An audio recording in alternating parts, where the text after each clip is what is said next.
સ્પષ્ટપણે દેખાઈ રહ્યું છે કે લોકોમાં કેટલો ઉત્સાહ અને કેટલો ઉમંગ અત્યારે જોવા મળી રહ્યો છે। બીજી તરફ અહીંયા અલગ અલગ ઝાંખી પણ આપણને જોવા મળી રહી છે। અત્યારે આ જે દ્રશ્યો આપણે નિહાળી રહ્યા છો અને આ આકાશી દ્રશ્યો કે જ્યાં લોકોની ભીડ દેખાઈ રહી છે, આ ભક્તો છે તે મોટી સંખ્યામાં અત્યારે જે ઉમટ્યા છે અને આ આસ્થાનું આ પ્રતીક જ છે।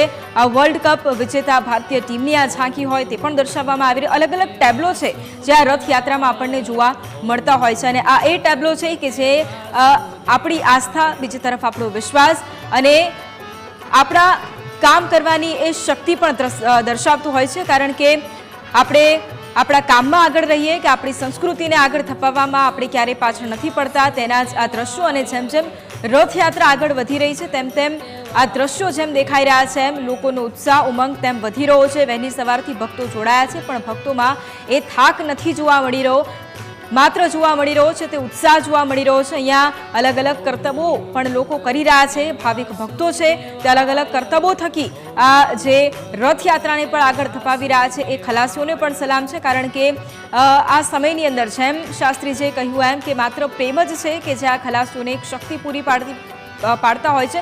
એ જે પોલીસ કર્મીઓ છે ત્યાં આગળ તૈનાત કરવામાં આવ્યા છે, જે લોકો ત્યાં હાજર છે એમના માટે પણ આ એક પ્રેમ જ છે કે જેમને આટલી તાકાત મળતી હોય છે।